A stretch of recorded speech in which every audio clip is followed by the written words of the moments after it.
Stay by the Dave Matthews Band is going to be played in standard tuning, and the opening riff is going to be coming out of an A sharp chord happening on the 4th and 3rd strings using your first and pinky fingers. You're going to put your first finger on the 4th string, 8th fret, and your pinky finger on the 3rd string, 10th fret. And those are the only two notes that you want, or really just the 4 and 3 string are the only notes that you want coming out every time you strum in this entire riff. And that's going to be hard because it's in a place where like everything other than these two chords are landmines. If you hit the open A, that's not in the key. If you hit the open 2, not in the key. If you hit the open 1, not in the key. If you hit the low 6, not in the key. Like, you hear the chord inside of that.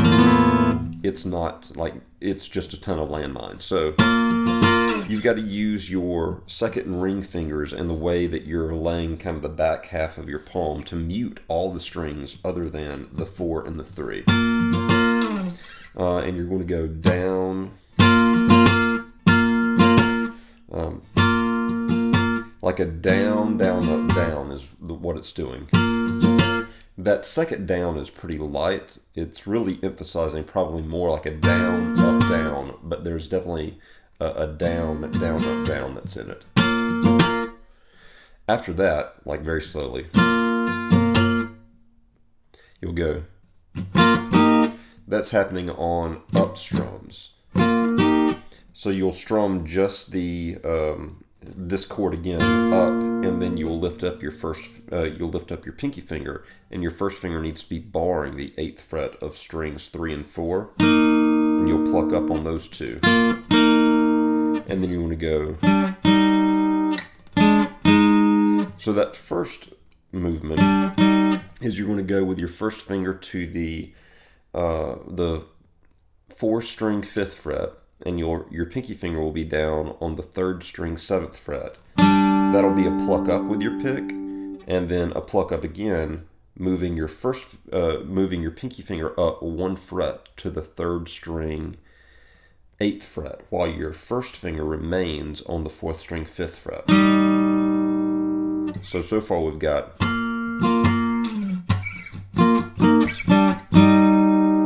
And then you're going to go, for that chord, you're going to move your first finger to the 4th string 6th fret, and your pinky finger will be on the 3rd string 7th fret. So they're very close together.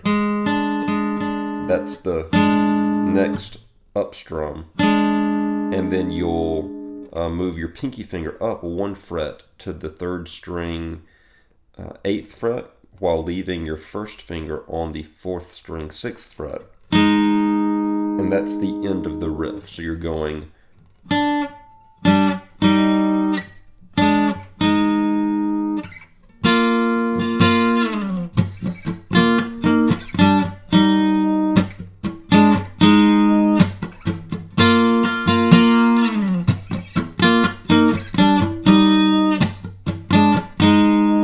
And you can hear the muted strums. Like after the emphasized up strums, Dave Matthews tends to just let the pressure off of his left hand so that he can strum muted strings.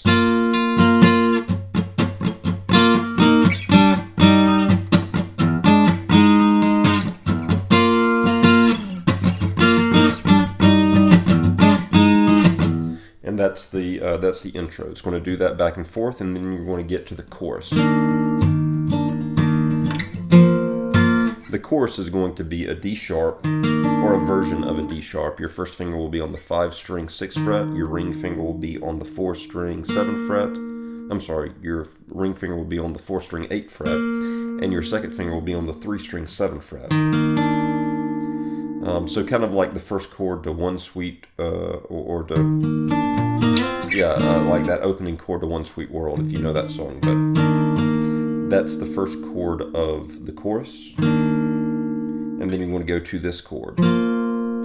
This is, what is this? This is a version of an A sharp. The way that you're going to make it is your first finger will be barring the 8th fret of strings 5 and 4, and then your pinky finger will be on string 10 will be on fret 10 of string 3. and you're just strumming strings 5, 4, and 3 in both of those first chords. So you've got this D sharp version of a chord to that A sharp version of a chord back to this D sharp, and then you're going to come down to a C chord. The way that C chord is going to be made is with your first finger on the 5-string 3 fret, ring finger on the 4-string 5 fret, and pinky finger on the 3-string 5 fret.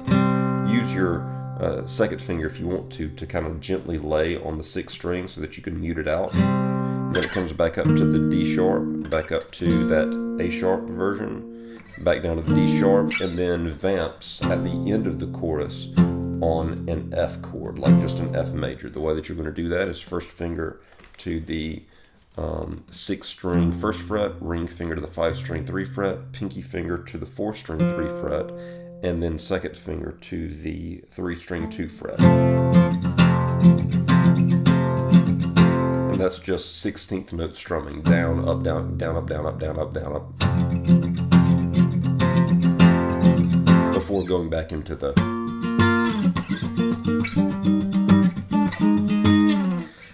all right. The kind of bridge breakdown, you're going to come to an A sharp. Your first finger will be on the 6th string 6th fret, and your pinky finger you will want on the 4-string 8th fret. You'll strum first the 6th string, kind of like a down, down, up, just on the 6th string, and then you'll go down on the 4th string where your pinky finger is, and then you'll immediately come back to the 6th string. So you've got, and then you'll go back to your pinky finger on the 4th string, that 4th string 8th fret that you're on. And then you'll go with your second finger to the 5-string 7th fret, and then back to the 6th string 6th fret. So you've got,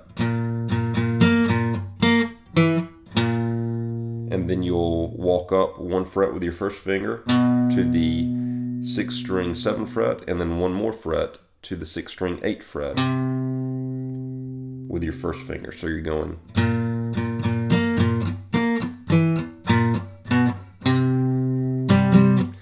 after you get there with your first finger to the 6th string 8th fret, you'll put your pinky finger down on the 5-string 10th fret. And sometimes it just does a quick kind of down up on the 5-string 10th fret. Sometimes it's where he hits the pinky finger on the 5-string 10th fret, comes to first finger on the 5-string 8th fret, and then back to the pinky finger on 5-string 10th fret, and that would be like, and you can hit that with just a bar on your first finger, grabbing the 6th and the 5th string. And then he walks with just 1 finger on 1 string, the 5-string 6th fret, 5-string 7th fret, 5-string 8th fret, and then repeats.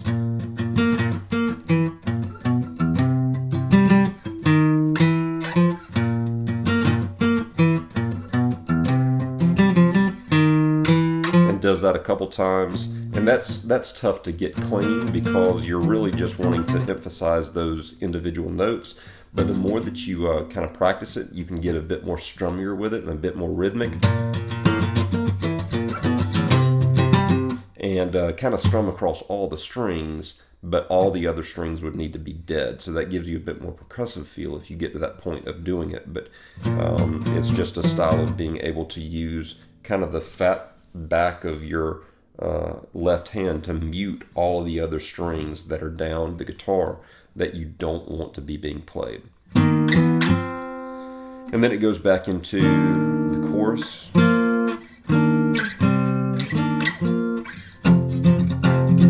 And then back into that last outro of.